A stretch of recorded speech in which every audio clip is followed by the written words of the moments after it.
اللہ کی نشانیوں کی تعظیم کا مطلب کیا؟ پہلے اللہ کی نشانی کیا؟ جیسے قربانی کے جانور، یہ اللہ کی نشانی ہے۔ کعبۃ اللہ شریف اللہ کی نشانی ہے۔ صفا مروہ اللہ کی نشانی ہے۔ اولیاء اللہ کے مزارات اللہ کی نشانی ہے۔ اولیاء اللہ کا وجود اللہ کی۔ السلام علیکم ورحمۃ اللہ وبرکاتہ۔ امید ہے آپ لوگ سب خیریت سے ہوں گے۔ میں بھی الحمدللہ اللہ کا لاکھ لاکھ شکر احسان خیریت سے ہوں۔ اور انشاءاللہ جس ویڈیو پہ ریئیکشن دینے آ رہے ہیں سید امین القادری صاحب کا بڑا پیارا بڑا بہترین بیان ہے دوستوں، رمضان کے ٹاپک پہ۔ یوں کہ رمضان شریف کا مہینہ چل رہا ہے اور اللہ کا شکر سے الحمدللہ ہم سب روزے سے ہیں اور تمام مسلمان ہمارے بھائی بہن سب روزے سے ہیں۔ لیکن دوستو یہ روزہ جو آتا ہے یعنی کہ رمضان کا جو مہینہ آتا ہے، یہ مہینہ کیوں آتا ہے دوستو؟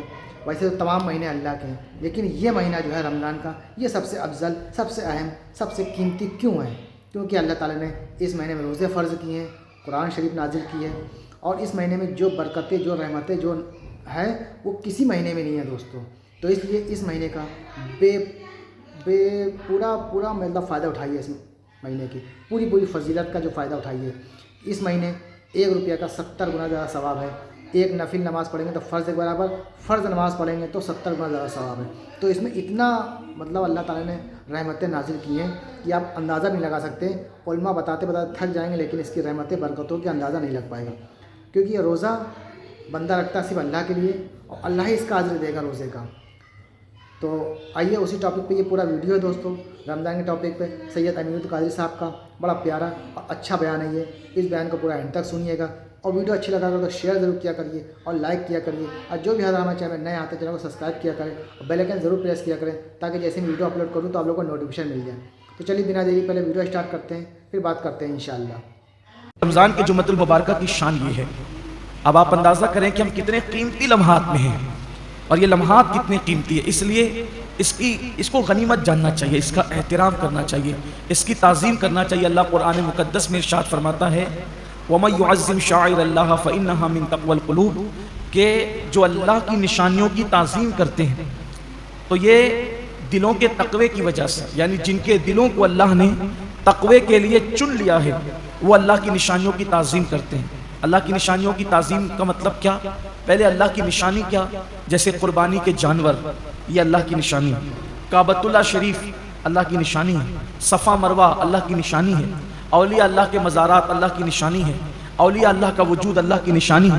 اسی طرح ماہ رمضان شریف اللہ کی نشانی ہے۔ اللہ کی نشانی کا مطلب دیکھو، نشانی اس کو کہتے ہیں جس کو دیکھ کر اصل یاد آئے، جس کو دیکھ کر ہم کہتے ہیں یہ فلاں کی نشانی، یہ فلاں، یعنی جب میں یہ دیکھتا ہوں تو وہ یاد آتا ہے۔ جیسے کسی نے مجھے انگوٹھی دی تو یہ انگوٹھی فلاں کی نشانی، کہ میں انگوٹھی دیکھتا ہوں تو دینے والا یاد آتا ہے۔ تو جن چیزوں کو دیکھنے سے خدا یاد آتا ہے وہ اللہ کی نشانی ہے، اور جو اللہ کی نشانیوں کی تعظیم کرے، احترام کرے، تو یہ اس کے دل میں تقوی ہے، اللہ کا ڈر ہے، وہ اس کے دل میں پرہیزگاری ہے، اس بنیاد پر وہ اللہ کی نشانیوں کی تعظیم کرتا ہے۔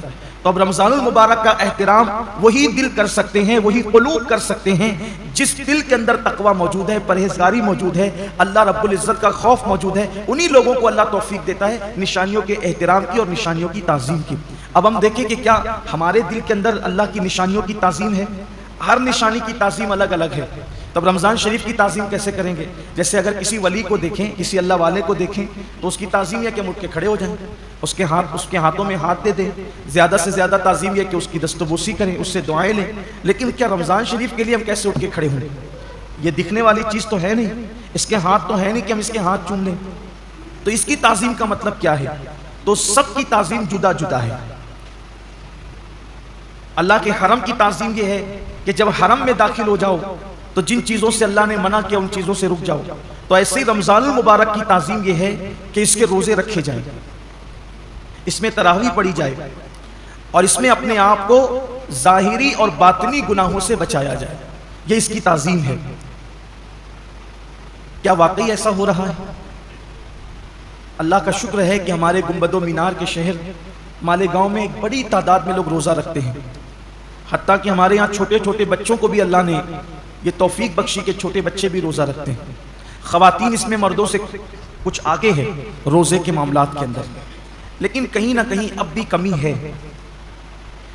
اب بھی ایک بہت بڑی تعداد ہے جو روزہ نہیں رکھتی، روزہ رکھنے سے محروم ہے، اور وہ ان نوجوانوں کی تعداد ہے جو اس وقت محنت مزدوری کرتے ہیں، مارکیٹ میں بیٹھتے ہیں، لوم چلاتے ہیں، کاروبار کرتے ہیں، اور ان کا عذر یہ کہ دھوپ بہت ہے، تمازت بہت ہے، شدت بہت ہے۔ واقعی موسم تو گرم ہے، کچھ روزے اپریل میں ہوں گے اور کچھ روزے مئی میں بھی ہوں گے، بلکہ پورا آخری عشرہ مئی میں ہوگا، اور گرمی کا اور محنت کا عذر پیش کر کے لوگ روزہ چھوڑ دیتے ہیں۔ پہلی بات تو یہ ہے کہ موسم کا عذر یا محنت کا عذر پیش کر کے روزہ چھوڑنے کی اجازت نہیں ہو سکتی، بلکہ اگر محنت مزدوری کی وجہ سے آپ روزہ چھوڑتے ہیں تو اسلام کا حکم یہ جو احکام شرع ہے وہ بتا رہا ہوں آپ کو، کہ ایک طرف روزہ چھوٹتا ہے کام دھام کی وجہ سے، آپ اپنے اندر طاقت نہیں پاتے کہ محنت بھی کریں اور روزہ بھی رکھیں، تو روزہ نہیں چھوڑ سکتے۔ آپ کو شریعت یہ حکم دیتی ہے کہ آپ اپنی مصروفیات کم کر دیجیے، آپ کام شارٹ کیجئے، لیکن روزہ آپ کو رکھنا ہے۔ اس لیے کہ رمضان شریف کے ایک روزے کی اہمیت یہ ہے، ایک روزے کی، کہ جان بوجھ کر اگر کسی نے رمضان شریف کا ایک روزہ چھوڑ دیا اور اس کے بدلے میں پھر وہ پوری زندگی روزہ رکھے، تو زندگی بھر کے تمام روزے اس ایک روزے کی فضیلت کو نہیں پہنچ سکتے جو ماہ رمضان شریف میں رکھا گیا ہے۔ ماہ رمضان شریف کے روزے کا بدل زندگی بھر کے روزے نہیں ہو سکتے، جو فضیلت ان دنوں کی ہے۔ یہ موسم ہے روزے کا، اور کچھ لوگ چھوٹی موٹی بیماری کا بہانہ لے کر بھی روزہ چھوڑتے ہیں۔ ہر چھوٹی موٹی بیماری پر روزہ چھوڑنے کی اجازت نہیں ہے، گنہگار ہوں گے، سخت گنہگار ہوں گے۔ جس نے ایک روزہ رمضان شریف کا چھوڑا پھر اس کو قضا بھی کرنا پڑے گا ایک روزہ، اور توبہ بھی کرنی پڑے گا۔ یہ بھی عوام میں غلط فہمی ہے کہ جو لوگ سوچتے ہیں کہ رمضان شریف کا ایک روزہ چھوڑ دیا جان بوجھ کر تو 60 روزے رکھنے پڑیں گے، ایسا نہیں ہے، ایک ہی روزہ رکھنا ہے۔ یہ اصل میں جو بلا وجہ روزہ توڑ دیتے ہیں رکھ کر، 60 روزے ان کے لیے کفارے میں، لیکن جس نے روزہ چھوڑ دیا بہت برا کیا اس نے، ایک ہی روزہ رکھے گا بعد میں قضا، لیکن ساتھ ہی اس کو توبہ بھی کرنی پڑے گی۔ صرف روزہ قضا کرنے سے معاملہ ختم نہیں ہوگا، سچی توبہ بھی اس کے ساتھ لازم ہوگی۔ بلکہ جن لوگوں کے روزے کسی وجہ سے، لا علمی کی وجہ سے پہلے چھوٹ گئے، تو وہ عام دنوں میں غیر رمضان میں ان روزوں کی دھیرے دھیرے قضا کر لیں۔ روزہ نہ رکھنے کا وبال بڑا دردناک ہے۔ اللہ کے رسول صلی اللہ علیہ وآلہ وسلم فرماتے ہیں کہ میں نے جب شب معراج جہنم کا مشاہدہ کیا تو میں نے دیکھا کہ کچھ لوگوں کے جبڑوں کو آگ کی کینچی سے کاٹا جا رہا ہے۔ میں نے پوچھا جبریل یہ کون لوگ ہیں؟ عرض کیا یا رسول اللہ صلی اللہ علیہ وآلہ وسلم یہ آپ کی امت کے وہ لوگ ہیں جو ماہ رمضان شریف میں روزے نہیں رکھتے تھے۔ اس لیے یہ دنیا ہے، یہاں تو روتے گاتے گرتے پڑتے خوشی غمی میں زندگی کیسے بھی گزر جائے گی، لیکن ایک دن آخرت ہے، دنیا ختم ہونے والی ہے اور آخرت کبھی ختم نہیں ہوگی۔ آج عمل کر سکتے ہیں، اس کی اہمیت کا اندازہ نہیں ہے، جب اس عمل کا صلہ ملے گا اور عمل نہ کرنے پر سزا ملے گی تب انسان پچھتائے گا کہ کاش میں نے اس کا فائدہ اٹھا کر زندگی کا کچھ نیکیاں اکٹھا کر لی ہوتی، کچھ عمل کر لیا ہوتا۔ بلکہ مرنے والے اللہ کی بارگاہ میں منت کرتے ہیں کہ میرے اللہ ہمیں صرف 2 رکعت دنیا میں جا کر پڑھنے کی اجازت دے دے، لیکن ارشاد ہوتا ہے بندے جب ہم نے تجھے موقع دیا تھا اس وقت تو نے اس سے فائدہ نہیں اٹھایا، اب زندگی ختم ہو گئی ہے، اب دوبارہ کسی کو دنیا میں نہیں بھیجا جائے گا۔ اس لیے میں اپنے نوجوانوں سے کہتا ہوں بہانہ مت کیجیے، روزہ رکھنے والے کو صبر اللہ دیتا ہے۔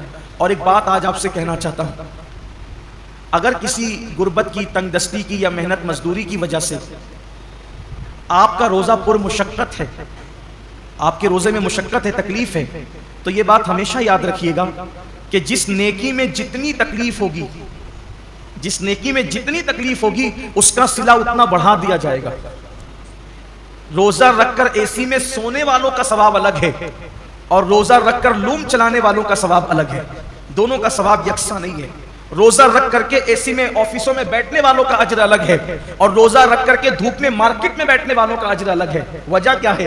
دیکھیے ڈاکٹر اقبال نے اس فلسفے کو بہت اچھے سے سمجھایا ہے۔ اقبال کہتے ہیں الفاظ و معانی میں تفاوت نہیں لیکن، الفاظ و معانی میں تفاوت نہیں لیکن ملا کی اذان اور مجاہد کی اذان اور۔ جو مسجد کے اندر کھڑے ہو کر کے اذان دیتا ہے اس کے الفاظ بھی وہی ہے، اور جو مسجد کے اندر اذان پڑھے اس کا معنی بھی وہی ہے، اور جو جہاد کے صحرا میں اذان دے اس کا معنی بھی وہی ہے اور اس کے الفاظ بھی وہی ہے۔ لیکن جو اذان کا ثواب مسجد میں کھڑے ہونے والے مؤذن کو ملتا ہے وہ مجاہد کو نہیں ملتا، اس لیے کہ دونوں کی اذان میں بڑا فرق ہے۔ مؤذن کی اذان پر چند لوگ مسجد میں آتے ہیں اور مجاہد کی اذان پر پوری قوم کو اللہ کامیابی اور فلاح عطا فرماتا ہے، دونوں میں بڑا فرق ہے۔ اس لیے کہ یہ اذان پنکھوں کے سائے میں ہے، یہ اذان چھت کے سائے میں ہے، یہ اذان راحتوں میں ہے، اور وہ اذان مشقتوں اور تلواروں کے سائے میں، دونوں میں فرق ہے۔ تو اسی طریقے سے اقبال کی فکر سے روشنی لے کر کہہ رہا ہوں، اور حدیث پاک کہ جس نیکی میں جتنی مشقت اور تکلیف ہوگی اس کا صلہ اتنا بڑھا دیا جائے گا۔ تو لوم چلانے والے مزدور کبھی غمگین نہ ہوں کہ کیسے کریں، ہمت سے کام لیجیے، جہنم مت خریدیے، جہنم کی عذاب کا عذاب مت خریدیے۔ اگر اللہ نے، اللہ کی مرضی کسی کو مزدور بنایا، کسی کو سیٹ بنایا، لیکن آپ کو کام ہمت سے لینا ہے، اللہ اس کا صلہ بہت بڑھا دے گا، اللہ اس کا اجر بہت بڑھا دے گا۔ اور پھر کاش کہ ایسا ہوتا کہ اس سنت کو زندہ کیا جاتا کہ اللہ کے رسول علیہ السلام جب رمضان شریف آتا تھا تو خطبہ دیتے تھے اور فرماتے تھے، لوگوں جو تمہارے مزدور ہیں رمضان شریف میں ان کی مزدوری کچھ کم کر دو، یعنی ان مزدوروں کا کام کچھ کم، ان کو صلہ تو پورا دو، مزدوری پوری دو، لیکن ان کا کام کچھ کم کر دو، جیسے دوپہر میں ان کو سونے کا موقع دے دو۔ اب یہاں تو سیٹھوں کا حال یہ ہے کہ اگر مزدور نماز پڑھنے رمضان شریف میں بھی جائے تو ان کے ماتھے پہ شکن آتا ہے۔ یہ لوگ کہتے ہیں نا کہ حالانکہ سارے سیٹ ایسے نہیں ہیں، کچھ اگر سیٹ لوگ یہاں ہیں تو وہ برا نہیں مانے، مجھے تو لوگوں نے یہاں تک کیا کے بتایا کہ ایک سیٹ صاحب حافظ قرآن ہے، مجھے لوگوں نے نام کے ساتھ بتایا، میں نام نہیں لوں گا کیونکہ میں اللہ کے گھر میں واعظ و نصیحت کرنے کھڑا ہوا، قیمت کرنے کھڑا نہیں ہوا، کہا وہ حافظ قرآن ہے، وہ خود نماز میں گئے، اور جب مزدور نماز پڑھ کر کے آئے تو انہوں نے کہا کہ اب جا تو نماز ہی پڑھتے رہے، یہاں سے نکل جا۔ یہ صورتحال ہے۔ پھر جس قوم کا حال یہ ہو کہ وہ اس قدر گندی سوچ کی حامل ہو جائے کہ وہ اپنے مزدور کو نماز پڑھنے تک جانے نہ دے، پھر ان کے کاروبار تباہ نہیں ہوں گے تو اور کیا ہوں گے؟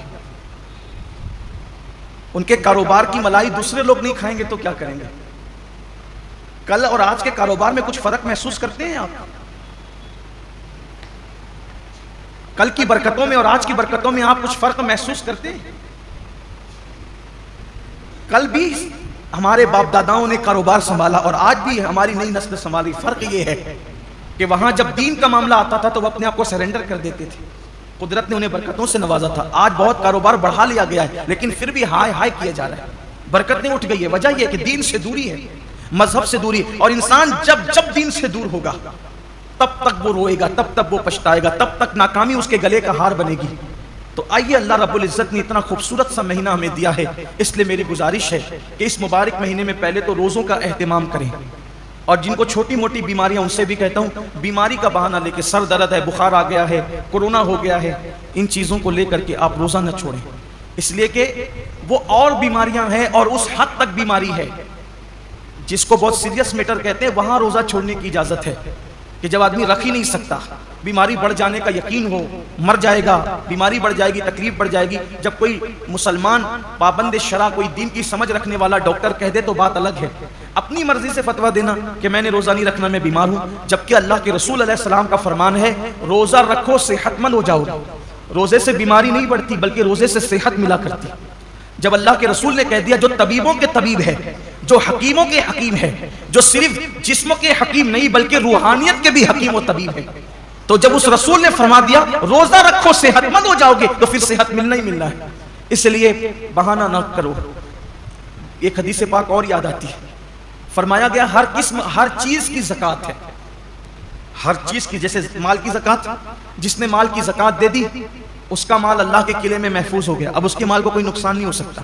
ایسے ہی جان کی بھی زکوٰۃ ہے، جسم کی بھی زکوٰۃ ہے۔ تو جان کی زکوٰۃ کیا ہے؟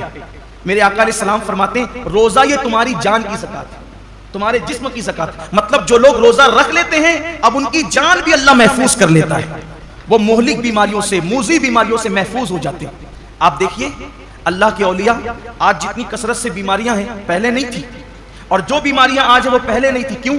اس دور میں لوگ صرف رمضان شریف کے روزے نہیں رکھتے تھے بلکہ مہینے میں 13، 14، 15 تاریخ کو بھی اکثر مسلمان روزہ رکھتے تھے۔ 3 روزے تو مہینے میں رکھتے ہی تھے مسلمان۔ پھر اس کے بعد جو اور دین سے قریب تھے وہ پیر اور جمعرات کے بھی روزے رکھتے تھے۔ پھر موقع بموقع عاشورہ کا روزہ، یہ روزہ، وہ روزہ، یعنی جو موقع آیا اس کے بہانے سے روزے رکھتے تھے۔ اس لیے یہ بیماریاں ان کو نہیں تھی جن بیماریوں میں ہم مبتلا ہیں۔ کیوں؟ کیونکہ وہ جسم کی زکوٰۃ نکالتے رہتے تھے، اور جب زکوٰۃ نکلتی رہے گی تو جسم محفوظ ہوتا رہے گا۔ ہم سمجھتے ہیں کہ کھانے سے طاقت ملتی، طاقت کھانے سے نہیں ملتی، کھانا تو ایک بہانہ ہے۔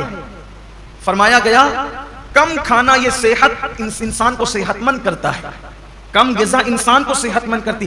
ہم کھانے کے لیے پیدا نہیں ہوئے، کھانا ہمارے لیے پیدا ہوا۔